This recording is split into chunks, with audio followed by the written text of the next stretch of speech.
Hi everyone, hope you're doing well from wherever you're watching this channel, depending on your time zone. Now, yesterday, it was clear, the information was out that the KMPDU, through their Secretary General, they had organized for Occupy the Ministry of Health office at Afia House today. And when the information was out, we knew that this is going to take place.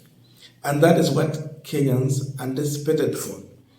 Then later, in the middle of the night, this information was shared from the KMPDU official pages. This is what they said there.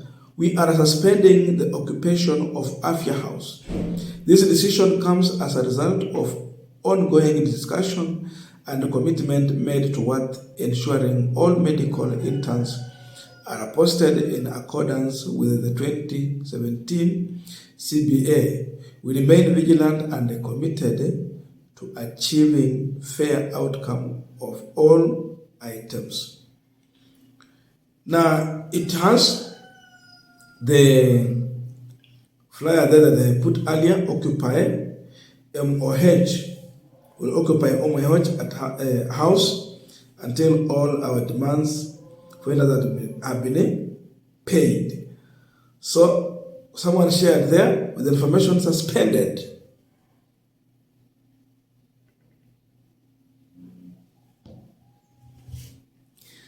Then after this, to the surprise of many, because now you know it has been suspended, you're not going to occupy. The KMPDU SG, the Whisked, came out and he maintained that Occupy MOH is still on, despite an earlier misleading statement. They are still going to occupy. Terry, are your people occupying? Yes. It's still on. It's on. And we have an aim to really, we've been having meetings really all through. But see, we can never call off something we forget to put in. I don't know what's in one line made it better. Yeah. And then interns have really waited for it. So our need is to have them posted. So we've had even this meeting, what meeting we have had discussions, we're still going to have meetings in the ministry, and then we just get back.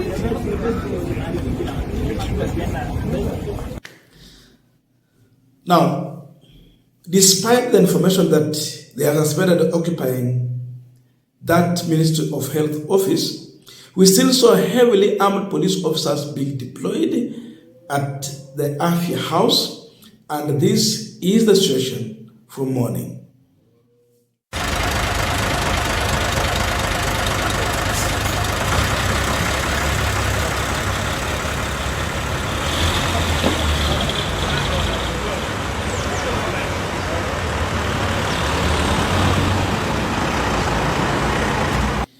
Now, as we continue with the final discussion, just a quick request for those who are watching and you've not yet subscribed, please consider subscribing.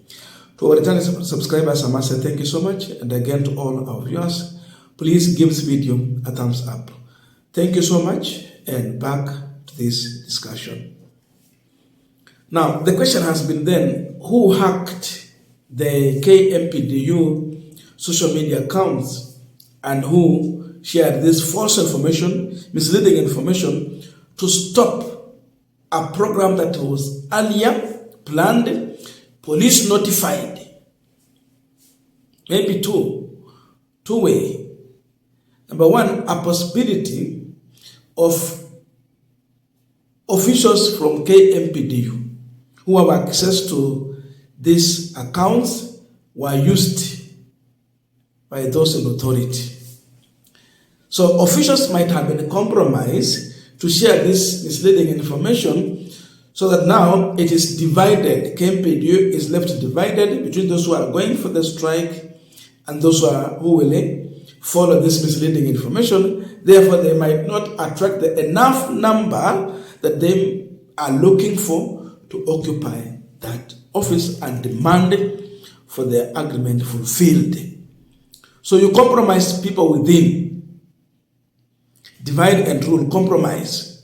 There can be a possibility of such that if you left these handles in someone's hands, then you are compromised with money.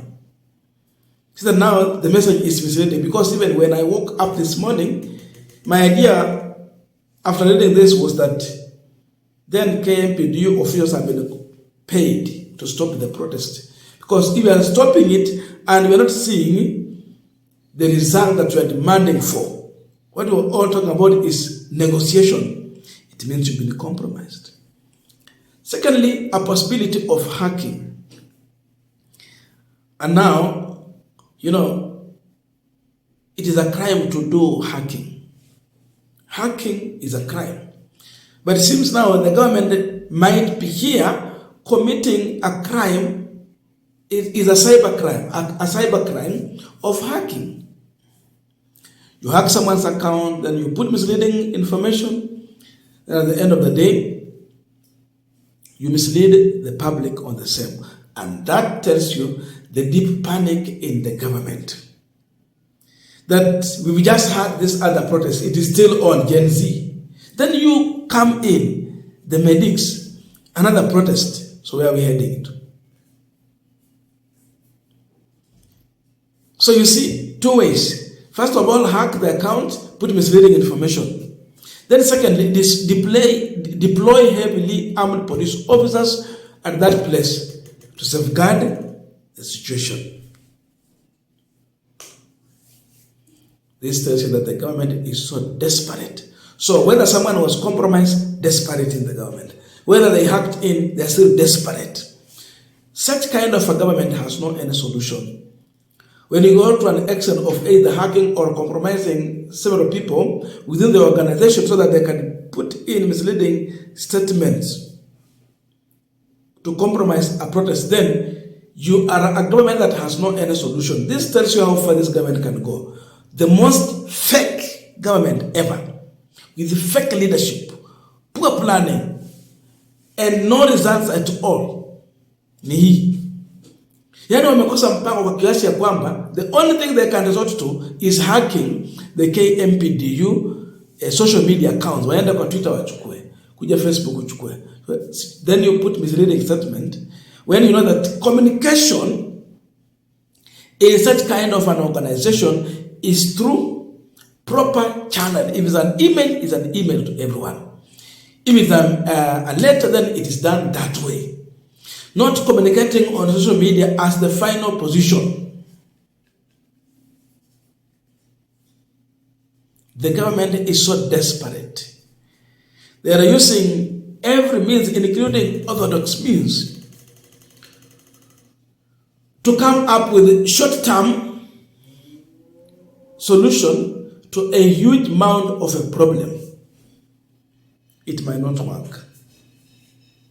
And that's exactly what is happening here. So the KMPDU SG, Atela is still saying that the protest is still on. They are moving forward to go and occupy the Ministry of Health office at Afia House. So expect a protest today. And we know medics are always so much organized in their protest. Imagine what they are demanding for. It is a 2017 back to duty agreement that was not implemented. 2017. So what happened? We saw Ruto sitting with the medics. The SG was there. This was after meeting with the CS for Health, Susan Nahumiza, na naona kwa list ya kwenda nyumbani. They had a meeting with the State House officials.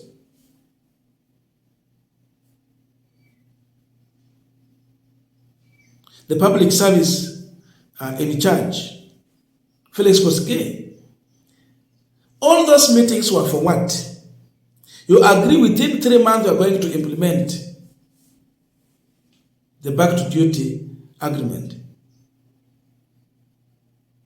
So agreement is yet to be implemented. 2017 CBA.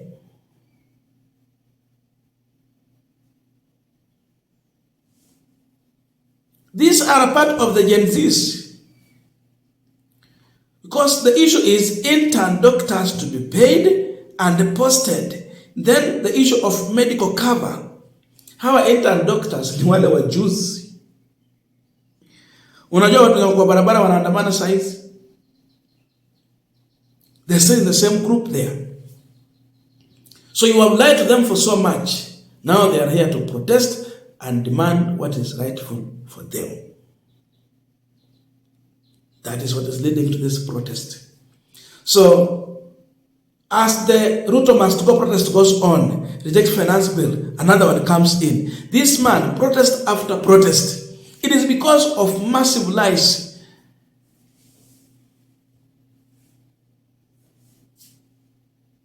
He lies without blinking, and for him, when they get anywhere, whatever we talk about, it is all lies. Master of lies. So doctors are back on the street. Imagine people are going to miss treatment in hospital, healthcare.